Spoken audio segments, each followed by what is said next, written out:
speaking of Alexa, she did fantastic work covering the Montreal mayoral election. We have a new mayor in Montreal, originally from Sheila, Martinez Ferrada. So let's get to the crux of the matter, Alexa. Who is this woman? What does she stand for? Is this good news or bad?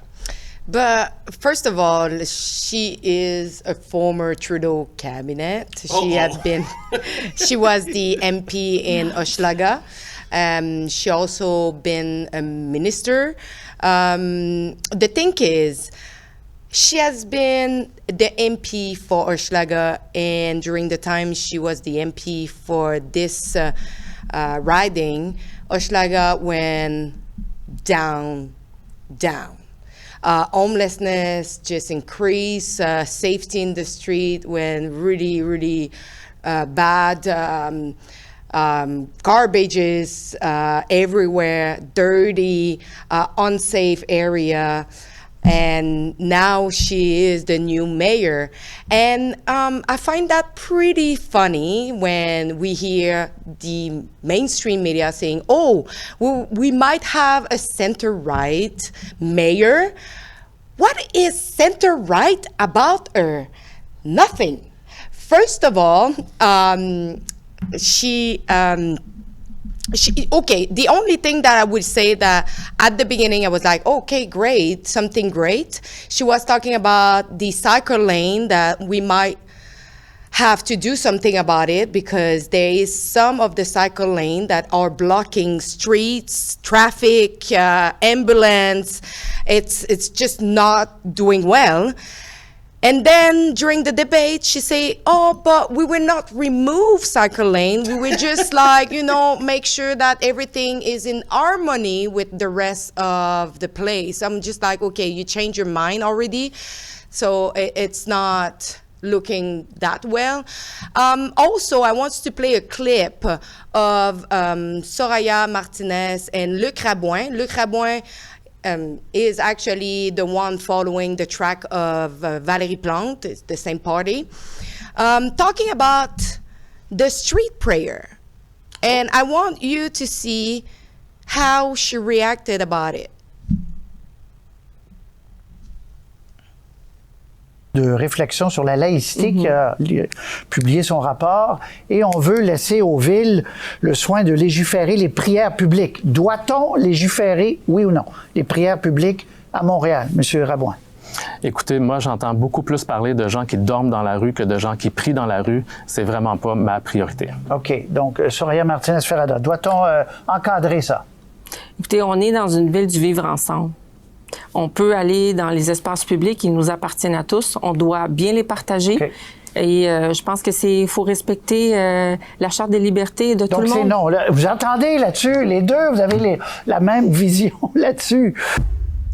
Well, wait a minute, Alexa, I don't understand her answer. Is she for or against removing people blocking streets? No, she's not. She's not for. She say that we need to respect the Charter of Right and Freedom for everybody. I actually agree that we need to respect the Charter of Right and Freedom.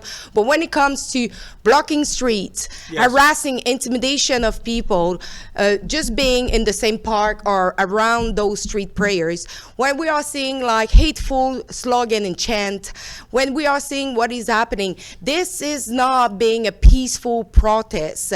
And it seems like, but first of all, on her political platform, she literally say that she is going to fight Islamophobia in Montreal, but she never really mentioned the rise of anti-Semitism that we are seeing in Montreal. Again, this is another proof that I'm not really sure that nothing would change in Montreal. There is another clip that I want to show you. That is back in 2023 when her and Guilbeault came in front of the Conservative Convention in Quebec City. And just look at how she expressed herself about conservatism.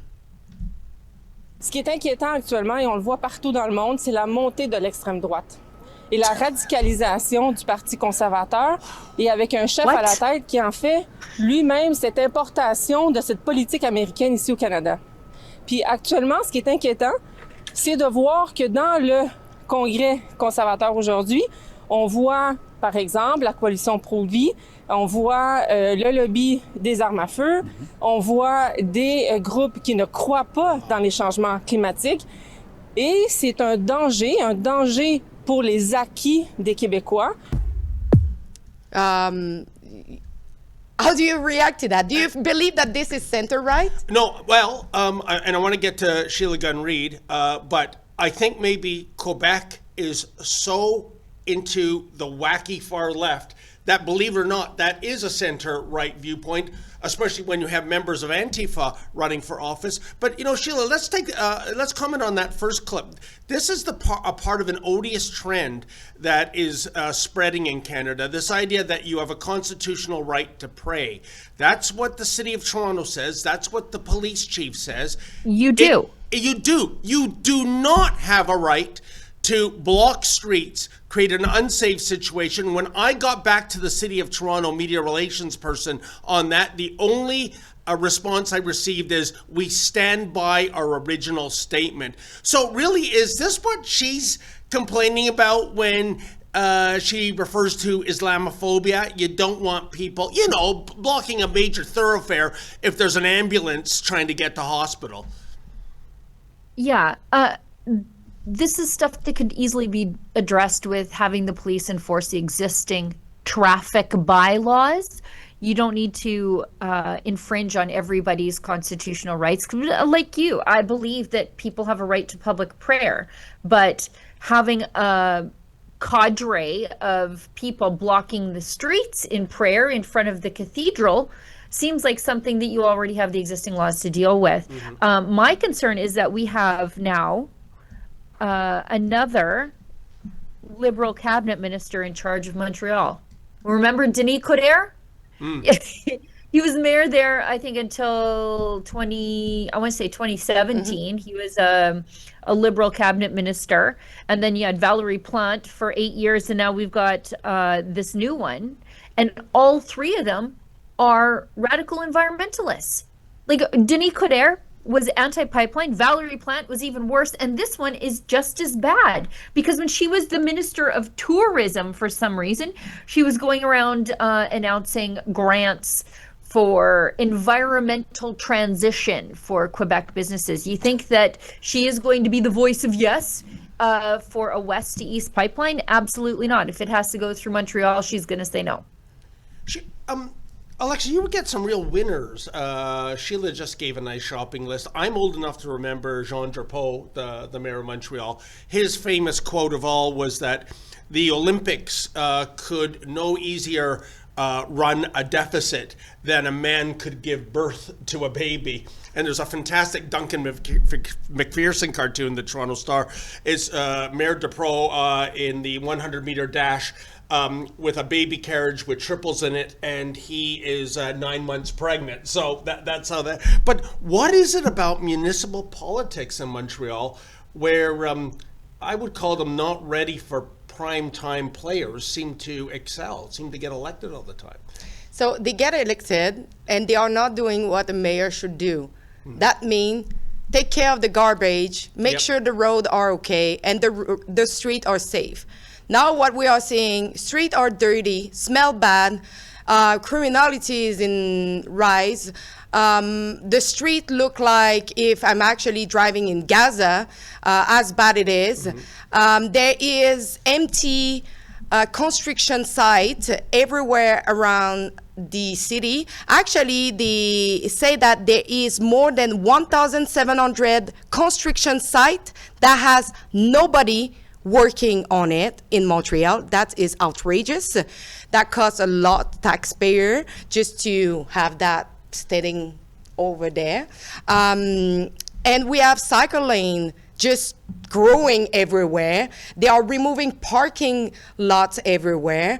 And they think that people will just turn themselves into collective transport when, in fact, just right now, recently on a Saturday, the Metro went on strike. So there were no option for people to just drive around or just like move to a place to another place. And this is one of the problems with Montreal. Montreal is actually not in good shape. It's not going to be better anytime soon. And what we are seeing is Quebec City that is actually following the same track. I'm going to talk about that a little bit later.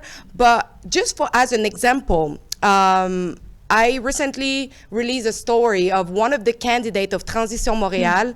Transition Montréal has Craig Sauvé as the main leader. You remember Craig Sauvé during the by-election, he was running for the NDP with Jack Menzies with the Palestinian flag on his pamphlet. So one of his candidates, an Antifa, first of all, with the tattoo of Bella Ciao on his neck, literally on his X, called for killing politicians and transphobe. So literally he say, if a politician update his platform to include the word woke, I should be entitled to kill him and receive a medal for it. Another one was, it's always trans who are being thrown under the bus, go and kill your transphobe local. So it's all things like that. And so one of the mainstream actually, I would say take back my story, but some people say that they stole my story because they never credited me. Yes. Literally had the leader, Craig Sauvé, for an interview, and Craig Sauvé said that, but you need to understand the context, his jokes, and it's really colorful statement, and there is nothing really hateful on this, but literally what he did is incitement of hatred and murder. This wasn't a joke. I looked carefully at all the publication on X, and he called for killing mainly conservative, like people who are not aligned in the same political sphere as him. And you know what? He got 9-point-something% of the vote. Good Lord. Big news, Rebel News now has premium memberships on X, Locals, and right here on YouTube. For just $4.99 a month on YouTube, you'll get loyalty badges, custom emojis, and access to members-only chats during our live streams. At $8.99 a month, you'll also unlock Rebel News Plus shows and our documentaries. But here's the catch. YouTube could cancel that premium tier at any time. That's why the best way to support us is at rebelnewsplus.com. It's just $8 a month, cheaper if you go annual, and you'll get exclusive extras like an ad-free site, comments access, and even the chance to submit op-eds. Wherever you join us, thanks for keeping our independent journalism alive and strong.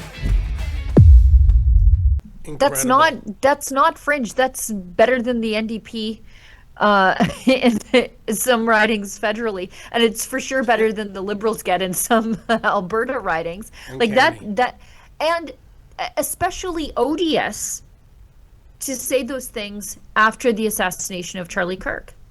And yet they stood by their candidate. I want to check the clip because I think our producer have the clip of the interview. Sure. I think it's worth it that people see what happened. Yeah, they're not apologizing. They're doubling down. They're not turning down the heat. I mean, it was just last month, Sheila, when I was covering a trans counter demonstration in which the transgenders I interviewed said, yes, the use of violence, including lethal force, is an appropriate response if you're offended. But, Sheila, in the big picture, what Alexa said about Montreal, it's true about Toronto. With the exception of 4 years, I've lived here all my life. Right now, I have never seen the city look to be in such a shambles. I'm talking graffiti, litter, tent cities, homelessness, food bank usage. It's just, and the crime. We have a crime wave, which was unheard of. So Toronto is lost. Montreal is clearly lost with this mayor. I think all eyes right now in terms of municipal politics is on New York City. Tomorrow is their election. If Mamdani gets in, I think that's the beginning of the end for one of the great cities on the planet. What do you ladies have to say about that? I think it's just a little bit of the example of what's coming to us. If New York City is electing Mandani, I think New York would just turn into a communist place, and I'm scared that we will see also a civil war, because what Mandani said that he's not going to work with ICE. New York has the biggest population of illegal immigrants being housed over there. If now we see Donald Trump with ICE fighting the mayor of New York, I don't know how this going to end well. I don't think it's going to end well. And hello, Montreal is just nearby New York. I don't want to see another flooding of illegals inside of our province, because we just can't. So Sheila, what say you? In other words, what are real estate prices like in Alberta right now? Well, I listen to these horrors, and it's crazy. Like, it's hard to believe that Giuliani was ever the mayor of what is now New York City. Like, it's hard to believe that there was a Republican mayor, and not like a million years ago, but like a generation ago. But like, I feel like things are changing here in the West. Edmonton is a write-off, like, who cares? But like Calgary, their actual conservative candidate only lost because of a vote split. The overwhelming number of votes that were cast were for two conservative candidates, and Farkas, the new mayor in Calgary, considers himself center-right, and the conservative political municipal party there, I think they control the council there. So we've swung all the way back the other way, from Gondek to conservatives making a real difference municipally. And I think it's because we look at places like Toronto, Montreal, New York, and say, you know what? No, thank you. No, thank you very much.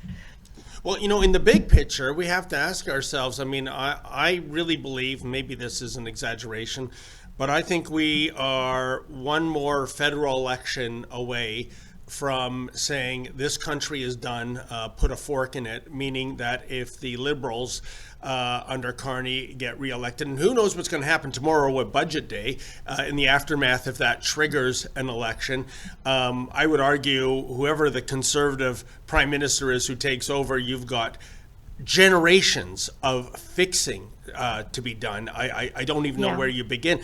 But, Sheila, Alexa, do we come to the realization with the way the electorate is voting in all levels, municipal, provincially, federally, that this country, for whatever reason, has just swung so left? Maybe it's indoctrination, maybe it's the education system, maybe it's the government-funded media, that the idea of a strong conservative leader, it's becoming more and more an afterthought. But as I always say, Quebec, it's actually, everybody say, it's based on capitalism. No, Quebec is mainly socialism. Why? Because same if we have a sort of capitalism, the government is intervening on companies, big companies. They have like the main decision ruling over them. And this is since, as we know, like after the, how you call it, I just have it in French, like the quiet revolution, when the church backtrack and the church was removed mainly from the government. Afterwards, people had stigma of being really with conservative, really radical conservative like values, and people now really push out all religion from their life. It's why Quebec is really strongly secular. And now they say we will remove church, but they are letting other religion coming in our life. And now you are seeing a strong opposition because they say, why would we put like the church back to let other religion coming and deciding for our life. But it's really sad because Quebec City, it's sad because the rest of Canada is not following Quebec City, that is the capital, not Montreal. And Quebec is really in bad shape too. We have like a mayor that is called Bruno Marchand. And what he wants to do is to destroy Quebec City by constructing a tramway that will cost billions of dollars that nobody wants.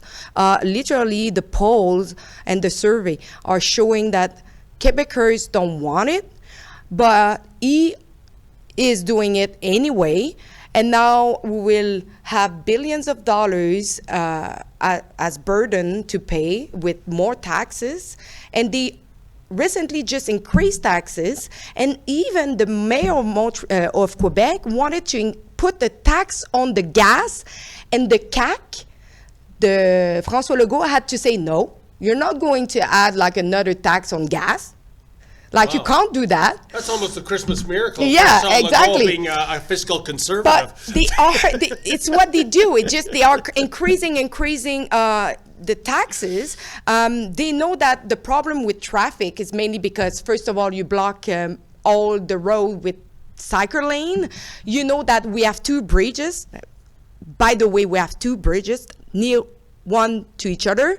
One is not really stable anymore, and the other one is almost like at the end of his life. And they say, we need another one. We need a third link. You always heard that, huh? Third link. The federal is talking about the third link. It's because Quebec, if we don't have another link in between the south and the north, people will need to drive 1 hour and a half, take a bridge and come back 1 hour and a half because we will not have any road to cross the St. Laurent River. And the mayor of Quebec, instead of saying we need a third link, this is what is the most important one. No, he wants a tramway, and he's traveling in different countries to look into what they are doing as tram and everything, and he's spending like taxpayer money. He's always like in media shows, and he's charging taxpayer for like all his traveling. And I think if we look at his spending, I think Labaume, that was there like 4 years ago, his whole spending was like $1,000. Him, it's more than $100,000. Wow. So it's increasingly like way more. And you know what? He has been elected, but strongly. So, Sheila, what do you make of what's going on across Canada? As Alexa said, it's $1 billion tramway that is unneeded, not wanted, and is too costly. We see this everywhere. Little tiny township, we did a story last month, 13,000 permanent residents. The mayor's going ahead with a $50 million administration center. Little Chatham, Ontario, same deal. And you talk to the vast majority of people, they don't want it. Is this all about, is it a vanity trip with these politicians? They want that big ribbon cutting ceremony with the giant scissors, and whether or not it's a white elephant, they don't care. I think conservatives don't pay close enough attention to municipal politics. I've been saying this for years. Yeah. Because those are the politics that affect you most and affect you first. Municipal politics is not just about your garbage pickup. It is about that, but it's not just about that. And it's not just about the stupid pothole that at the end of your driveway that knocks your earrings out of your ear every time you hit it. The municipal governments go way beyond their scope all the time. For example, Calgary under Gondek declared a climate emergency, which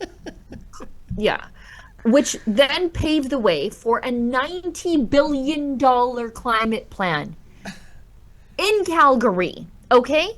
And then if we wonder why our kids are being taught all sorts of crazy things, but they can't do math, look at the school boards. That's a municipal political issue. It affects us most. It's pernicious. It goes out of its way to be unaccountable to you in ways that the federal government could not even get away with. kicking you out, cutting off the live stream. But the good news is, if you get organized, you can make a real change at the municipal level. We just saw it happen in Calgary. You can flip a school board lickety-split if you really get organized. But the problem is, Conservatives, and I'm the problem too, we look at the provincial stuff. We look at the federal stuff because we look at Mark Carney, and he's gallivanting all over the world, and he's causing inflation, and he's spending like crazy, and he is fighting with the Americans and costing us jobs. We look at that and we think, okay, the house is burning down. But you know what? The hydrant is closer to home. And so I think Conservatives really have to consider their absence during municipal elections, because they can really make a difference. And can I just add on this? What I actually saw, it's the left at the municipal level, they are really well organized. And they are really motivated. And they are going out and they are going to vote. And they know that they have, where they can have the most power, it's at the municipal level to actually do what they want to do. But the conservative and center right, they are divided. They are divided in multiple party. They don't agree with like stupid, like little things when they can actually coordinate their thought and idea and maybe find like a common ground. No, instead of that, they say, no, I will not agree with that. So all the vote is being divided in multiple party. And what we are seeing is like the left know that for countering the center right or the right wing conservative, they have to all vote for the main party that will make them win. Yeah, you know what? That's the beauty of conservatism, but it's what costs us elections. Is we're principled, and we'll stand on principle, and we don't often do things in unison. So for the left, their ideology is so frequently just power. Seize power no matter what it costs. Sell your principles if you have to. And for conservatives, it's really difficult to get us all going in the same direction. We saw that unfold in Calgary with the vote split there. David, a last word goes to you, and then I think we need to hit an ad break and say goodbye. Well, my last word is this, Sheila. You said something that's making my head spin when you said that Mayor Gunn declared a climate emergency in Calgary. Was that based on a Chinook coming in? Remember Leonardo DiCaprio when he was filming The Revenant out in Alberta? He thought, and the crews egged him on. We've never seen this before. Yeah. It's the end of the world. Yeah, I've seen Calgary's climate emergencies. It's record snowfall and hailstorms. It's not global warming. Anyway, David, thanks, Alexa. Thanks for your hard work last night. I cannot believe the number of people who tuned in to a municipal election live stream last night. But I think that's a testament to your good work. Thank you for working so hard. Yeah. I think French Canadians are really desperate to have like the other side of the story, because as I say, the language barrier is really a real problem in Quebec. There is a lot of people will not try to get their information from English media because they don't understand first, and it's a lot of work. So the fact that Ribbon News Quebec is existing, I think we are making a huge difference.